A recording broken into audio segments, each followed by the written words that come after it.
Hey everybody, welcome. We're going to be doing a live Q&A for any questions that you have on anxiety, overcoming anxiety, figuring out how to reduce your anxiety, any type of question like that whatsoever. We do these periodically for our community because for myself, I've been now anxiety free well over 10 years while I struggled with it for several years, and traditional methods, therapy, medication, and coping mechanisms didn't really work well for me. And then also, we've now had well over 600 successful clients who've used our method for anxiety elimination.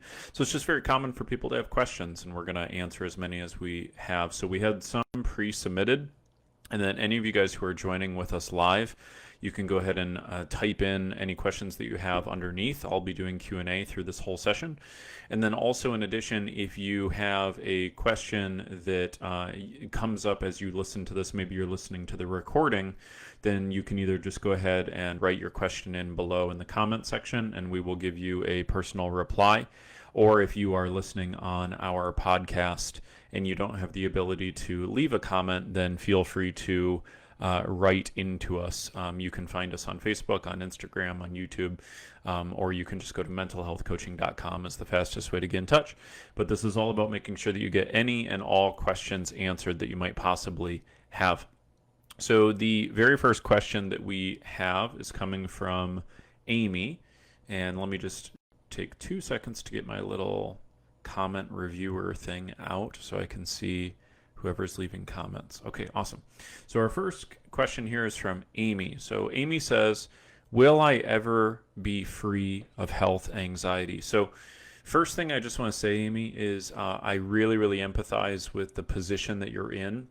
Health anxiety is a little different from the anxiety that I had. However, health anxiety is the most common type of issue that we help clients with, and that has been ever since COVID began. And so I do want to let you know that it is absolutely something that you can get under control. It is actually one of the types of anxiety that, all other things being equal, is actually a little bit simpler and a little bit easier to actually overcome. Now, that doesn't mean that it's going to happen overnight. It doesn't mean it's going to happen automatically. It doesn't mean it's going to happen by you doing what you've already been doing, but it is absolutely possible. So the first big thing, I don't know a ton about your situation just based off of the comment you left here, but I do know a lot about health anxiety and what's needed to overcome health anxiety. So let's start with a couple of the basics. So the very first thing I would say to you is you got to recognize that the process that you've used up until now, like whatever it is that you've used to address the anxiety so far, has only been good enough to get you where you are currently right now. And so I'm assuming that you've probably been struggling with this for at least over 3 months. If that has been for that period of time, then that's an indicator that what you've tried so far is just probably not sufficient. So we kind of use the rule of 3 months. So for example, if you get on some type of new medication, you absolutely should know well within 3 months whether it's going to, work well enough for you or not. If you change your dosage, you're certainly going to know within 3 months or not whether that's going to be sufficient. Even with traditional talk therapy, which is a little bit more open-ended, usually by the time you hit 3 months, you really should be starting to feel some type of an incline in terms of the results that you're experiencing, or you'll start experiencing a little bit of a plateau effect. And so by the 3-month period, it's a good indicator for you to assess how well is what you've tried so far working. And that would go for all types of anxiety, by the way, not just health anxiety. The other big thing that you'd want to do, you've probably already done this, but you would want to just go ahead and get cleared by your doctors and make sure that there's nothing that's actually occurring medically, but it's actually just psychological. And if you've been dealing with health anxiety for any prolonged period of time, you've probably already gotten to that. Maybe you've taken some trips to the ER, or you've had doctor's visits and they've told you that everything is okay. So if that's the situation that you're in, I know it's incredibly frustrating. I know it feels like there's just no way through it. It can inhibit your ability to function and go through daily life. But I do want you to know it's absolutely something that you can get under control. What I'm also going to direct you to do, because I'm not going to take the full amount of time to go into every single detail on health anxiety specifically, but we do have a full-length I think it's about 75 to 90 minutes long, full training that I produced just a couple weeks ago specifically for health anxiety. So basically, what we did was we took all of the case studies that we've had over the past 8 years, 7, 8 years. I've been doing this professionally, and we basically synthesized like what are all of the key things that took place that enabled our health anxiety clients to eliminate their health anxiety, and we packaged it into one presentation. And we also did that with each of the other types of anxiety. So we have one on health anxiety, we have one on people pleasing anxiety, we have one on perfectionism anxiety, we have one on OCD, we have one on agoraphobia, we have one on travel anxiety, and I think there's a couple others that are not coming to mind. So for any of you guys who are tuning in and listening and you're looking for insights and answers, I would let me know, like just you can type what your type of anxiety is below, and we can make sure to send you that direct training that corresponds with your anxiety. So that will give you like a very thorough, in-depth analysis. And what that will do for you, Amy, is basically just walk you through each and every step that we take with a client to help them get rid of the health anxiety. But a couple of key things I want you to know that are important to understand when you're questioning whether or not you can actually overcome the health anxiety. So number one, you've probably already tried traditional therapy and or medication. Those are just the very most common routes that people go with. And when people do those routes and then they feel like they're still not improving, they start to believe, I'm just going to be like this forever. But what I want you to know is that the most recent research has now confirmed that the majority of people who try therapy and medications do not get satisfactory and long-term results. Okay? So what that means is if you've been trying therapy and you've been trying medication and it has only gotten you so far, that doesn't mean you're weird. It doesn't mean you're broken. It doesn't mean you're destined to have this forever. It actually means you are a part of the majority. Most people are in that exact same experience. So in fact, the most recent data out of the NHS has confirmed it's well over 50% of people who try traditional therapy don't find it to be satisfactory, and then over 75% of people who use medication find it to not be a lasting solution for their medication. That's from the National Institute for Mental Health. So there's a lot of information out there that's now showing that these traditional methods that have been relied on for a long time are just not really cutting it. They're just not really working well enough for other people. Okay, another big reason why we know health anxiety is something you can definitely overcome is there's just hundreds and hundreds of case studies. So if you ever need a little inspiration, if you feel like you need a little belief restored for you, you're welcome to go to our site. You can always go to ty-hicks.com/testimonies, and you'll see people who have overcome health anxiety. There's a couple people in mind in particular. You can listen to their interviews and they'll tell you basically what they did that helped them overcome it. So there's a gentleman there on that site. His name is Derek. He had horrific health anxiety. He's now been anxiety free for going on 3 years. There's another young woman there named Katie, and many, many others. So feel free to go there. You can search for the word health, and you'll find that there's lots of people there who share their insights and their experience and what really worked well for them. So those are a couple key things. The other key thing I want you to understand is that when it comes to health anxiety, there's really 3 phases that are necessary to overcome it. And these 3 phases, by the way, overlap with basically every other type of anxiety also. It's just slightly different for health anxiety. So number 1, we have to make sure that we stop relying on coping mechanisms and we start introducing conditioning mechanisms into the brain so that your mind actually gets rewired to think differently by default. So one of the big things that hangs people up is they've only ever been taught coping mechanisms. But if you think about it, a coping mechanism is designed to simply help you manage anxiety, not to overcome it.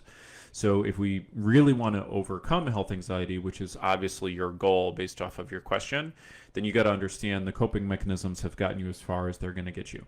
What you've been missing more than likely, amongst other things, is conditioning mechanisms, things to actually reduce the quantity of anxious thoughts in your mind, and then also to reduce the severity of those anxious thoughts. So that's kind of phase number one. We just got to get you the right conditioning mechanisms, and that's pretty simple to get started with. Number two, we have to address the anxiety at the root. Again, this is one of the big issues with talk therapy and coping mechanisms is they can be very valuable, they can be helpful, but they don't really go to the core of what's causing the anxiety issue. So what we've really got to do is put our attention on addressing that root problem. And the root problem for health anxiety individuals is that there's a disconnect between what your subconscious believes it has to have in order to feel safe and what it can actually have from daily life in order to feel safe. So what causes health anxiety is an embedded subconscious belief that says, I must be 100% certain that there is absolutely no physical issue with my health whatsoever. Not only that, but I must fully believe and be sure that no physical issue or disease or ailment is ever going to occur in the future. Number three, I need to be 100% certain of what every sensation in my body means at all times in order to feel safe. So those three beliefs are the three health anxiety causing beliefs. And so your nervous system at some point adopted one or more of those beliefs, and they've been kind of embedded in the subconscious. They may not be things you say out loud to yourself, but they are things that you probably believe, or at least one of those. So when we say addressing the anxiety at the root core, what we have to do is we have to identify the anxiety causing subconscious beliefs, and we have to remove those beliefs. Once we do that, life gets a whole lot easier. And then the third and final part is we just simply have to set you up with a system for daily relapse prevention. There's only four causes of anxiety relapses, and it's pretty simple to safeguard against those. But the daily system that you're going to use does need to be customized for you and your individual situation. So it's just those three things. It's always a little bit different per person, but there is kind of a simple little formula, if you will, that works again and again. So it definitely can be done. Review some of those case studies or let us know below if you want access to that full-length training. We're happy to get those to you so that you can see for sure this is something that you can do. Okay? Let's go to our next question here from Sarah Blaney. Sarah says, can health anxiety cause PTSD? So here's the first big thing I would say. I would say the short answer would be yes. However, I want to give you the long answer because I think it's the more important answer. I see you also submitted another question here, Sarah, that says, can anxiety or PTSD cause brain fog? So here's the key thing that I want to share with you. What you're doing is very natural, very normal. You are in the phase where you are looking for an answer. You're looking for an explanation. You're looking for a way to basically put a label or to compartmentalize what it is that's going on. So to basically take this very overwhelming and very frustrating experience that you're feeling on a daily basis and to just make sure that you've properly labeled it. Because if you could just label it, then it would somehow make you feel more in control of the situation, that it's, you know, something that you might actually be able to understand and that you might actually be able to solve. And what I want to encourage you to do is to get out of the mode of trying to self-diagnose. Because all in all, the diagnosis that you're going to give to yourself is not really going to help you all that much. Okay, so in my career, what I've encountered is I've done around, it differs year by year, but I usually do around 1,000 consultations a year. So that means like an hour to an hour and a half long, full in-depth conversation with somebody where I'm really learning their whole history, their background, what's really causing their anxiety and so forth. And what I will tell you is that there is not as much uniformity as you might think in terms of the diagnoses that therapists and doctors will throw out. So in other words, like one person might be experiencing something very similar to a second person, but the first person might get a label of bipolar disorder, whereas the second person might get a label of generalized anxiety disorder. So I've seen over the course of my career, there isn't a ton of uniformity in the diagnostic criteria. And so at a certain level, it doesn't really matter. Like it's not very useful. I shouldn't say it doesn't matter. I would say it's not very useful to spend a lot of time and energy trying to figure out well, is it this or is it that or is it this or is it that? Because what we want to do is we want to move from the diagnostic mode and we want to get into no longer diagnosing people and diagnosing disorders, but instead looking at our mental health challenges as a set of patterns. That's the big distinction I would want you to walk away with. So rather than going, okay, well, I know I've got some type of, disorder and I need to get the proper diagnosis for my disorder, what I would instead want you to do is start to think of things in terms of patterns. Now, what does that mean? What that means basically is that any type of emotional pain that you're experiencing is arising because there's some set of conditioned patterns that are occurring inside of your nervous system.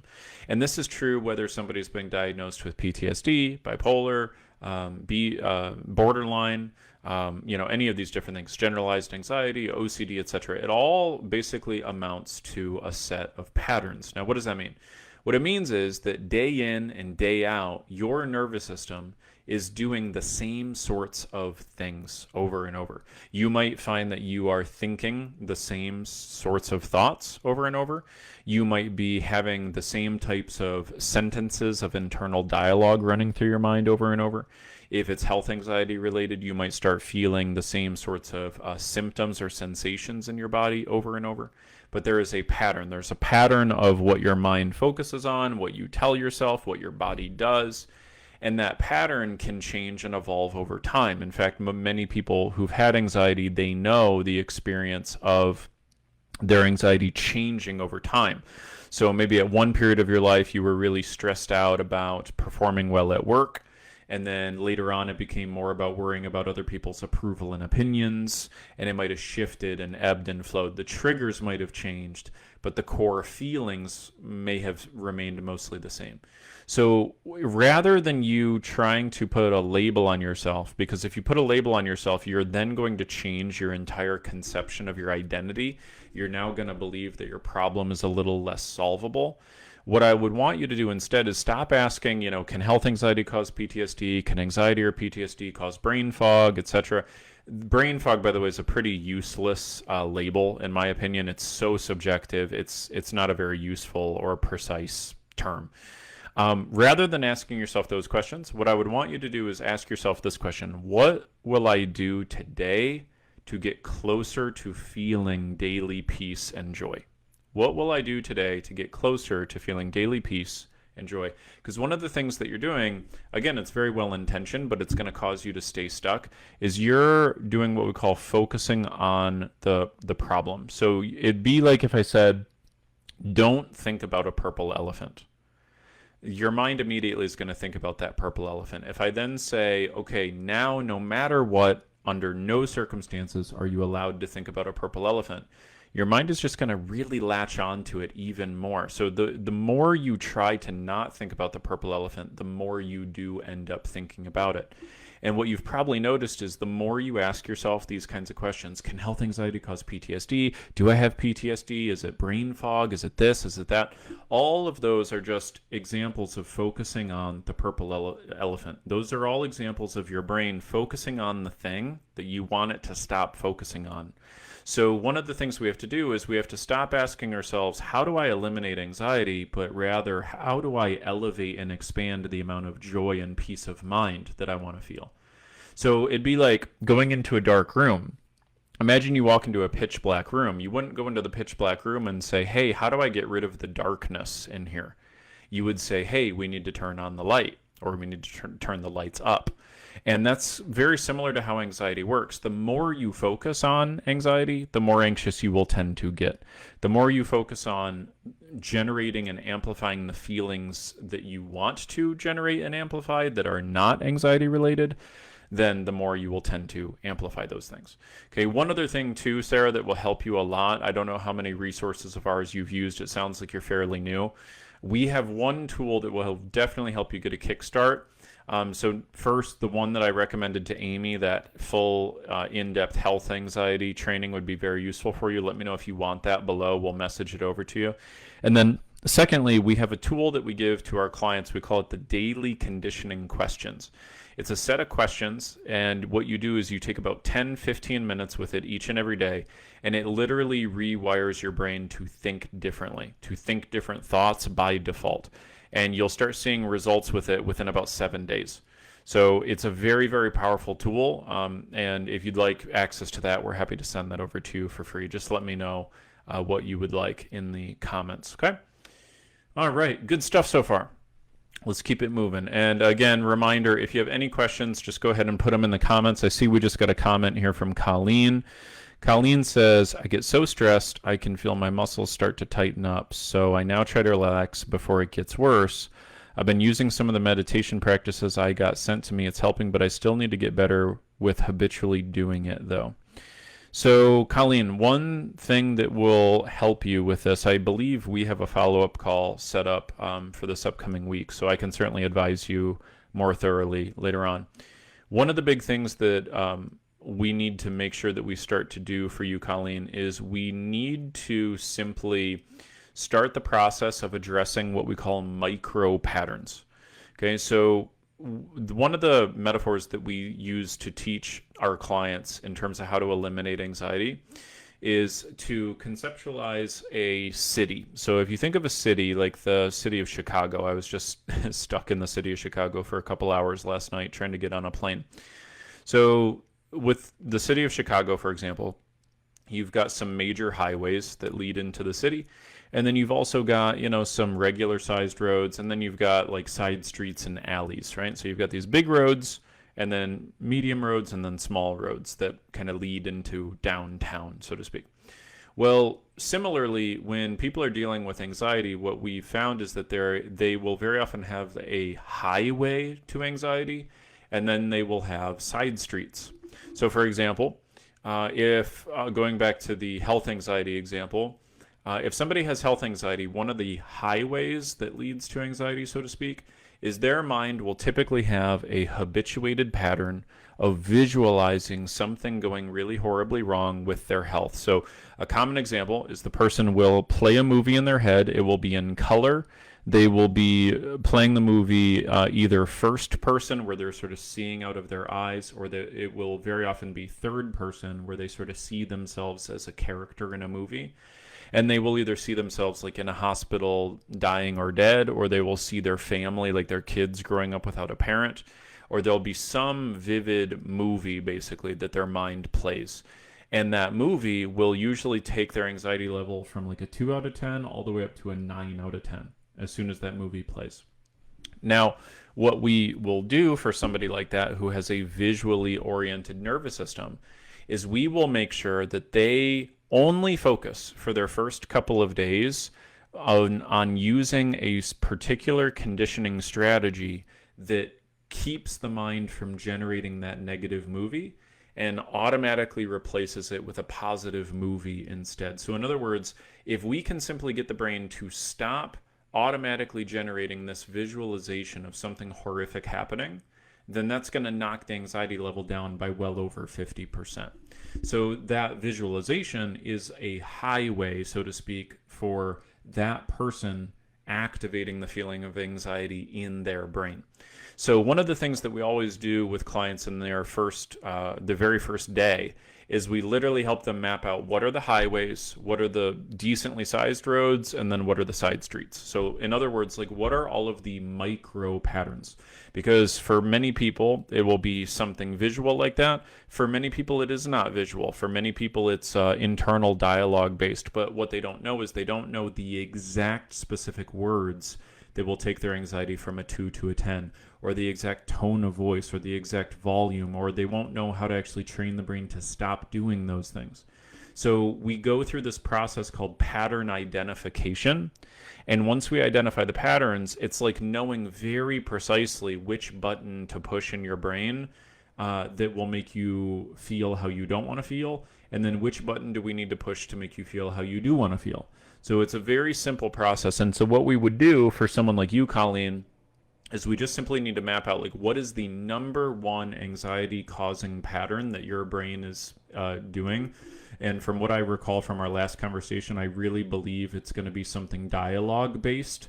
But inside of that, there's like 4 or 5 different possibilities.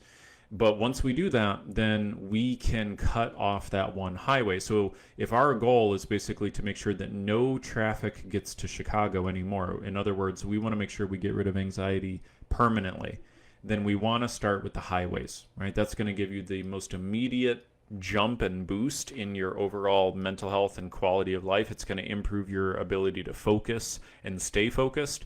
And it's going to make the job of getting all of the additional roads in the city closed a whole lot easier.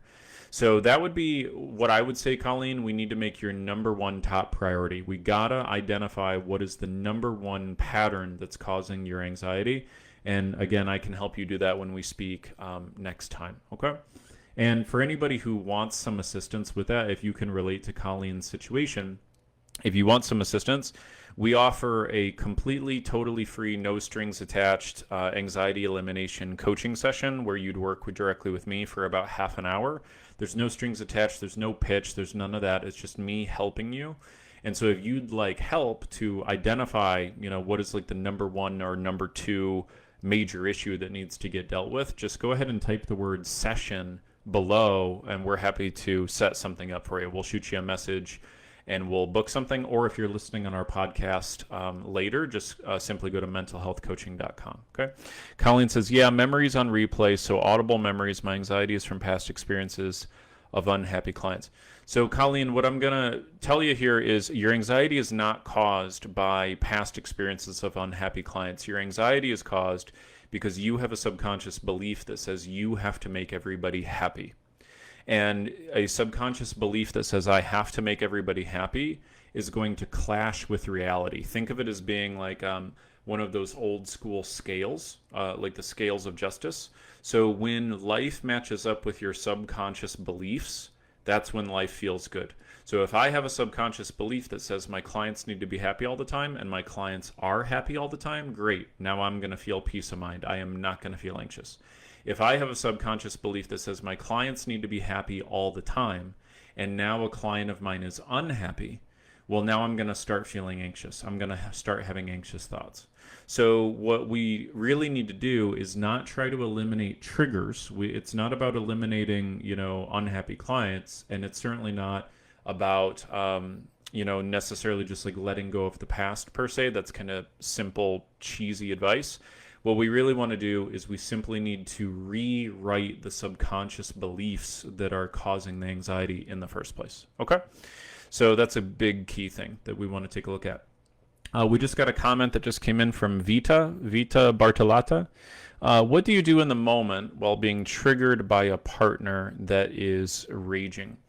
Okay, so Vita, I would have a couple things to say on that. So firstly, I would say we want to take a look at, is the experience that you're describing an isolated event or is it a pattern? Feel free to let me know in the comments. That would help me advise you more thoroughly. If it's an isolated event and you're having a tough time processing it and moving past it, there is a simple little tool you can use. There's basically a 2-step, very simple way to start feeling some relief on that. So like if you're finding that you're having a tough time moving on from a unfortunate event with somebody, then you can simply ask yourself, number one, what would I have to believe in order to feel the way that I'm feeling? And then you isolate what that belief is. So it might be, they don't care about me at all, for example. And then what you'd want to ask yourself second is that really true? Is it really true that they don't care about you at all, for example? And 99 times out of 100, your mind, you're going to see very clearly the answer is no, right? The belief that you assumed is true, that was causing you anxiety, is not actually true. So if we get underneath that belief, then that would be the thing. If it's a pattern, okay, there's a couple layers to this. So I want to be careful here because In an ideal world, I would be able to get a lot more information about your situation to give you very precise advice. So, Vita, you might want to take me up on that offer for that free session, because I could help you much more deeply and I can cover a lot in a half an hour. But a couple kind of key guidelines to be keeping in mind for this type of situation. One is there's a mental model that we find really helpful. We call the cybernetic loop. So what tends to happen in relationships is there's something that your partner is doing that upsets you or frustrates you. And what we tend to do is we tend to focus a lot on what the other person is doing that bothers us and frustrates us. What I have found to be a much more helpful model for actually solving problems is to think of a relationship like an infinity sign, where one partner is on either side of the infinity sign. And so what you want to do is think about a relationship as a constant exchange of energy, basically. Not just energy, but information. So if your partner is having a very extreme emotional reaction, what that means is that something is happening that is creating a very deep violation of their rules. Okay, so rules, let me define what rules are, because this is really important for relationships. Rules are a subconscious belief about what has to happen in order to feel peace of mind. So, for example, I might have a rule such as my partner needs to text me back within 2 hours of me texting them, or else I just cannot stand it. So if I have a rule like that, what that means is as soon as my partner does not text me back within 2 hours, I'm going to start feeling angry, frustrated, anxious, maybe sad, right? I'm going to have a pretty strong emotional reaction. And we all have rules in relationships about, raising your voice, or about telling me what to do, or about what do we do on the weekends, or, what do we do in the evening, or who cooks and who cleans. There's all sorts of rules. There's all sorts of subconscious beliefs. So a rule of your partner's is getting violated, right? And I don't know if you're the one violating that rule, or if it's like something else is going on in life that's making them feel stressed and overwhelmed. But probably one or several rules are being violated. Your partner is in a situation where there's a really substantial disconnect between how life is and their core beliefs about how life is supposed to go. And so that's the core of the issue. But the thing is, to advise you further, like, we need to dig in deeper on where exactly is that disconnect. So I don't know if it's necessarily that you're doing something that violates their core expectations about what a relationship is supposed to be. It could also be that your partner has core expectations that they have on themselves, or say like on their career, that are not matching up. So they are in this like heightened state of feeling insecure and upset and unsuccessful or something like that. And then you come along, and even when you try to do the like nice and kind thing, it's sort of like if they had a big giant open wound on their arm and you just barely come along and touch it, and they have an extreme reaction. So there could very well be underlying things going on with them that we need to find a way to respond to differently. But there's some sort of energy or communication that you're putting into the relationship that then is causing that repetitive pattern of a response from them. So at the end of the day, we have to get creative about how do we generate the right input that's going to get you the right output with that person.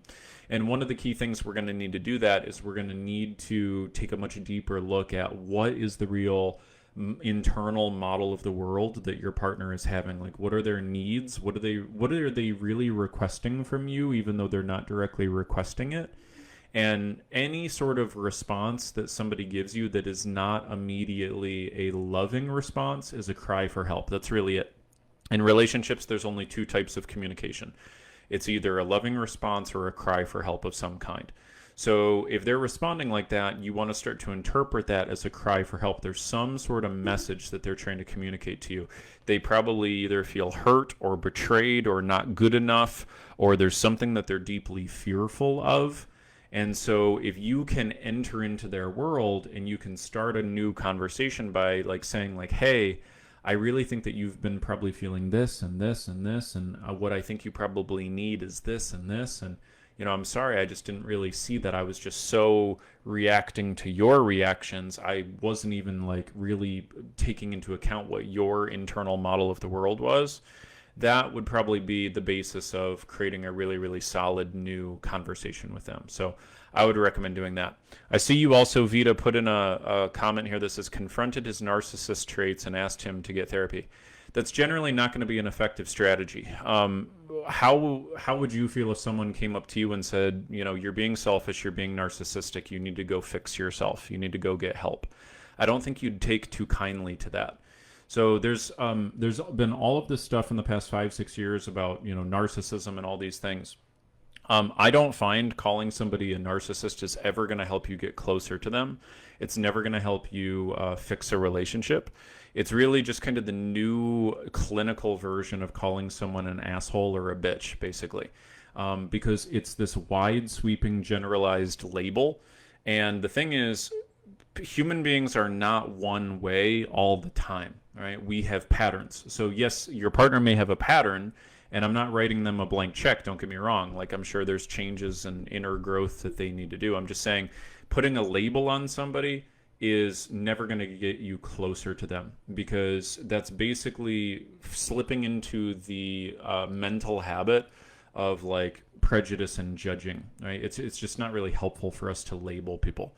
So what I would recommend doing is, instead of looking at your partner at the level of, okay, I think you're narcissistic, which is going to be kind of this big umbrella term, what instead we want to do is break it down to specific triggers and specific patterns and go, okay, how is this pattern something that we can actually create a resolution on? And what you'd want to start to do is you'd want to look a little inward. So I'm actually a big believer that when we are calling someone narcissists, it's kind of narcissistic of us to do that, because we're not fully appreciating what is going on in their world. And that's the whole point of narcissism. Narcissism is failing to really appreciate what that other person's internal point of view is, what their needs are, what their beliefs are, what their desires are. Even if we disagree with them, being able to step into their shoes and appreciate them. So you don't have to agree with what your partner's point of view is, but you do need to appreciate it.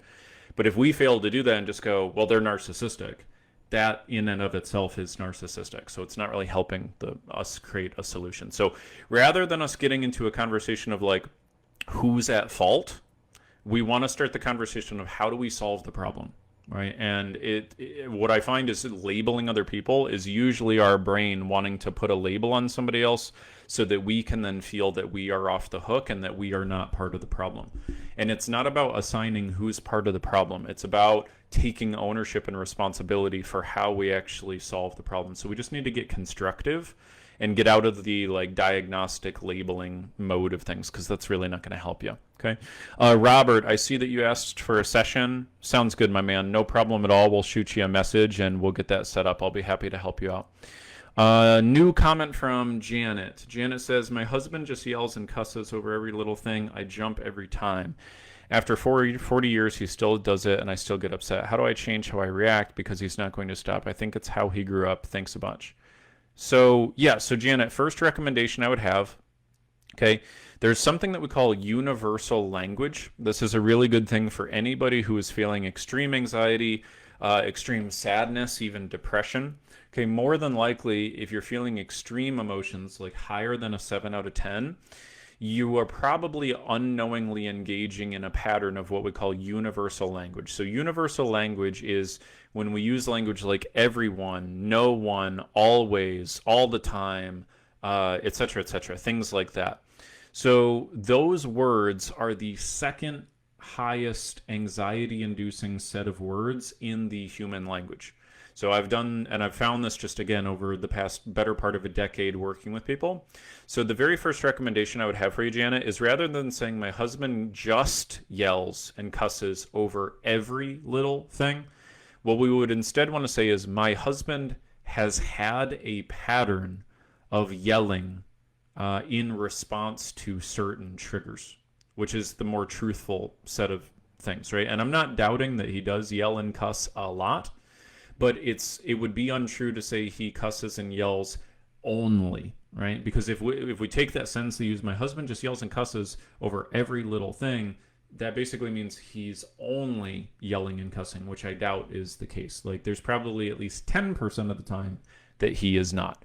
So that would be my first recommendation. That will help you feel much less reactive, and it'll start your brain looking for proactive solutions. So again, rather than remember, we don't want to generalize, right? If I call somebody a narcissist, I have no ability to connect with them or problem solve with them or fix things, because now my brain has defined the problem in unsolvable terms.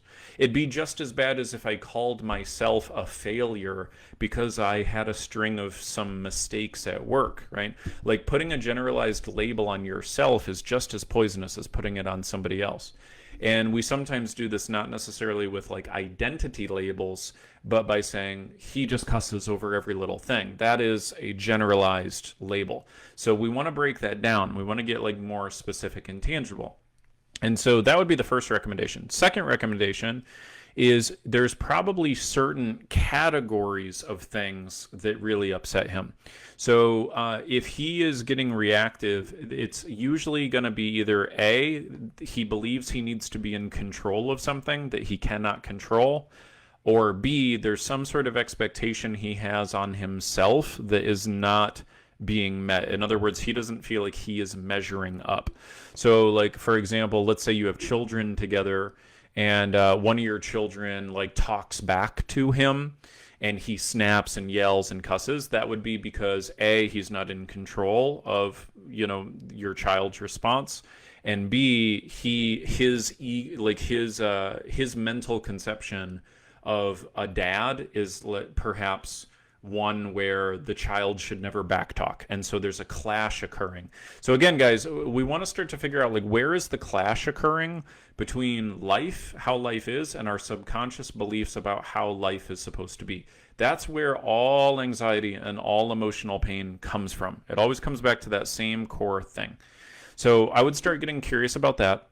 Okay, and then the final recommendation for you, Janet, is I'm going to give you a little a mantra, okay, or like I like to call it actually like a belief template, although that sounds kind of weird. But basically, you need to adopt a new belief if you want to get rid of the anxiety around what he's doing. So the belief, the template that you would want to use is I don't need XYZ in order to feel ABC. So, in other words, I don't need my husband to talk the way I would want him to talk in order for me to decide to feel calm and peaceful in myself. So that would be the way that you'd want to kind of go about doing that.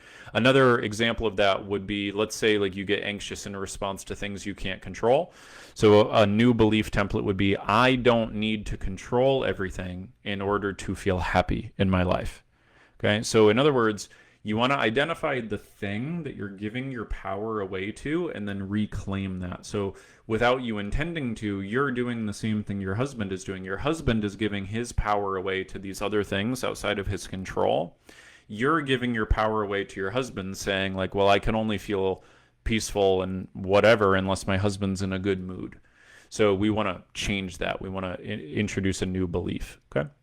Vita, I see you're requesting a session. Yeah, fantastic. Absolutely happy to help you. I'll shoot you a message. We'll get it scheduled. Okay. Great questions, guys. Keep them coming. For those of you live, go ahead and keep adding anything in. I'll do that. I'm gonna jump back over to the pre-submitted ones here.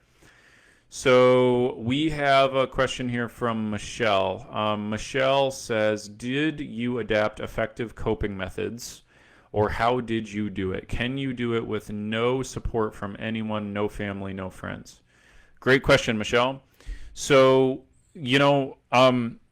looking back on it, so here's kind of the brief story, right? So I was horrifically anxious. I became depressed. I became suicidal. I had a suicide plan. The suicide plan got interrupted kind of last minute. It was kind of found and discovered, and it was a whole mess. That's a story for another day. And I was immediately hospitalized, like that very same afternoon. I was put into a psych ward, juvenile psych ward, and I was there because I wasn't quite 18 yet. I was there for about 2 weeks. I was medicated. I was put into therapy. And then when I was released from the psych ward, when they thought I was no longer a harm to myself, I was still medicated and I was on therapy for a pretty long period of time. Okay, those didn't really work well for me, and so I started looking for other things. And this was quite a while back, a long time ago now. So, there was not the type of answers on the internet that there are now and things like that. But I just started looking and tried to get my hands on any book or any sort of thing I could find. The long story short is, yes, I started looking into coping mechanisms. I tried all the stuff that you guys have tried, right? Tried, meditation. I tried journaling. I tried affirmations. I tried, eventually when those little mindfulness apps came out, all that kind of stuff. None of those things really got to the core of the problem for me, though. So I wanted something that would really help me eliminate the anxiety. I didn't want to manage anxiety. So that's where I kind of had to figure it out on my own. And to be honest with you, I didn't really have like a really sophisticated method originally. What I did have, though, was I had one big guiding belief. And that one, looking back on it, I attribute that one guiding belief for really being the thing that enabled me to figure it out. And that one guiding belief was, I refuse to live a life with anxiety or depression anymore. That was the thing I kept telling myself over and over, day by day. I refuse to live a life with anxiety or depression anymore. And because that belief was so strong in me, it kept me hungry for answers and solutions. And that's what kind of helped me figure out what worked here and there. And then I pieced together what worked from other sources, and I did a lot of experimentation. And then now it's all been refined into the method that we teach. So now we're able to help people like cut out the guesswork and cut out the time and all of that it takes to figure it out on your own. And now it only takes about 90 days for most people. So I hope that answers your question. The second part of your question, can you do it without support from anyone? Family or friends? Yes. So looking back on it, I want to be careful here, because I love my family, love my mother, love my stepfather. We've got a great relationship with them. They were trying to do what they could to be helpful, but they didn't really know what I needed, and I didn't really know what I needed, right? So I'm a big believer that the people in your life are generally trying to do what they can to help you. It's just they don't really know what you really need, and usually you don't really know what you really need. And so people just get upset because your family isn't giving you what you believe you need, but they believe you need something different. But even if you got what you think you need from them, that usually isn't going to help you either.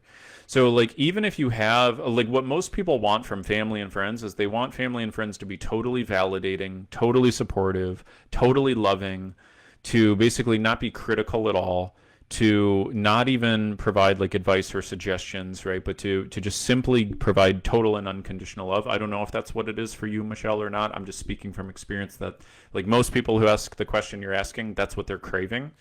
And what I've seen from experience, guys, is that even if you get all of that, you're not going to end up any better, really.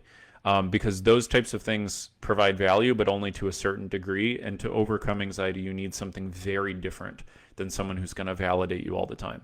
And so one of the things I provide for my clients is I don't validate them all the time, right? Like, I will validate their experience in the sense that I know that they're struggling and I know what they're going through. But if we want to feel differently, we have to train ourselves to think differently. And so I will help people learn how to think differently. I'm not going to just agree with every single fleeting thought that they have, because the random, fleeting, automatic, intrusive thoughts that they are having are part of the problem. That's what's causing their anxiety. So that's why we got to make some fixes. But what I would say, Michelle, is yes, you can absolutely do it. I largely did it on my own. I mean, my therapist tried to help me, but it didn't really go very far. My psychiatrist tried to help me, but the medication didn't go really far. My parents were clueless as to what would really help me. I figured it out on my own. It took me a long ass time. And so, yeah, it can be done. I mean, you don't have to do it fully alone, but I would stop expecting your friends and your family to really understand what you're going through, because they haven't lived your life. They haven't gone through your experiences. And if you create a belief system that says, I can only feel good about my life and myself if my friends and family treat me a certain way and feel a certain way about my mental health, then you are giving your power away massively. If you also believe I can't fix my mental health unless my family and friends fully support me, then you're going to be stuck forever, because that's fully out of your control. So again, we got to reclaim the power. No one is going to come and fix your mental health for you. Okay, me right here talking to you through your screen, this is as close as it gets. But you still have to be the person to reach out, grab the information, pull it in, use it, and decide, okay, I'm going to be the one to take control of my mental health. Stop expecting people to validate you all the time. Stop expecting people to support you. I know it sounds a little harsh, but I'm telling you, this will set you free. You will be enslaved forever if you keep believing that the only way you're ever going to be able to fix your mental health and take control of your life is if everybody else acts a certain way around you first, right? You're going to be in a waiting room your entire life if you keep doing that. No one is going to be your savior. No one's going to heal your trauma for you. No one's going to eliminate your anxiety for you. You got to take responsibility. Now, there's lots of tools and resources and people that can help you, of course, myself being one of them, but you have to decide. Here's the key thing I wish I could have told myself a long time ago. You don't get the mental health that you want in life. You get the mental health that you tolerate. And for a long time, I was tolerating having really shitty mental health. And the big change that occurred was when I decided I refuse to live a life with anxiety and depression anymore. I am going to figure out how to get rid of this shit. And so if I would have waited for my friends and family, like honestly, a big thing that helped my mental health is before I was in the mode of, well, why doesn't my family treat me like this? Why don't they talk to me like this? I was all hung up on my rules around my family being a certain way, and I got rid of that. And I said, all right, screw that. I'm not going to focus on them. I am going to figure out how to live a happy and fulfilled life. I'm going to figure out how to be the master of my own emotions. Screw what they are doing. I have no control over what they do. I'm taking responsibility. And once you do that, it's amazing how rapidly things start to change. Okay, so that would be my advice for you.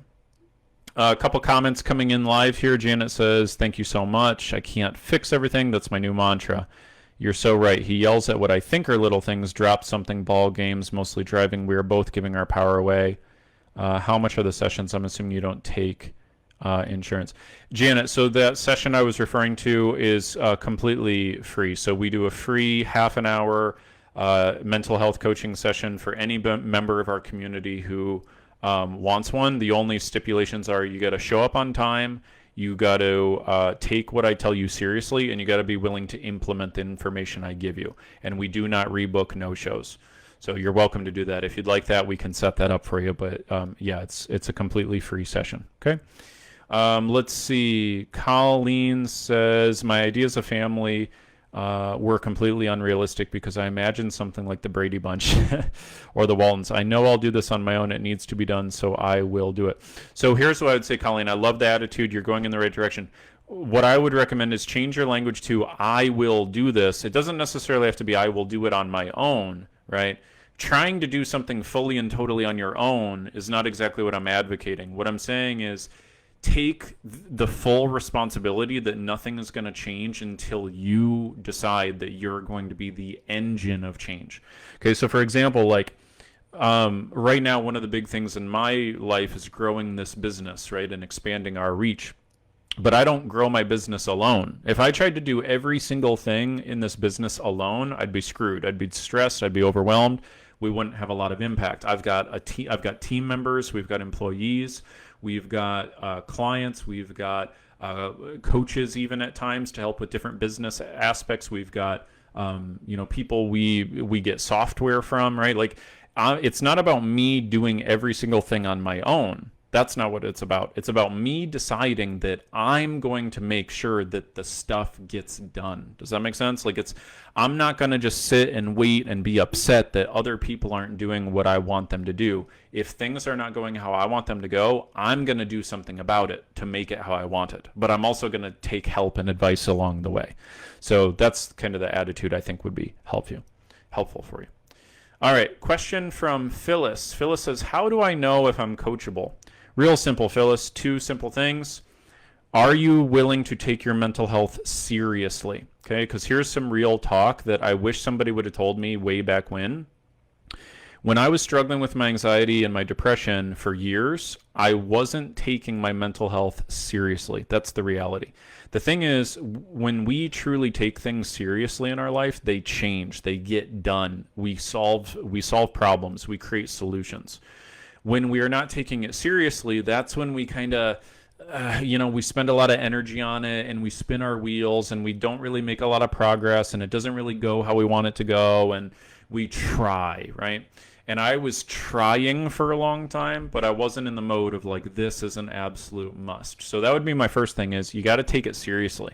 And taking it seriously means it's time to do some things. It's time to take some action, right? That's really it. If you're willing to take action with new information, then you're coachable. That's really all it amounts to, right? So, and that can start small. You know what I mean? It doesn't have to be a big giant thing. I mean, the beauty with the process we have with our clients is it's really just a lot of baby steps, but it adds up over time, right? So if you're willing to take baby steps, then you're going to be coachable. And I think it also comes down to the willingness to understand that if you already knew how to solve your problem, you would have solved it by now, right? So at a certain level, you got to be willing to trust somebody or some organization or, whoever it is that you decide to believe in. Like, you've got to put your trust in something else. You got to be willing to try it out and see how it goes. That was one of the things that really freed me up and helped me get rid of my anxiety. Let's see. So we've got a question here from Anna Hoffman. How does coaching solve a mental health issue?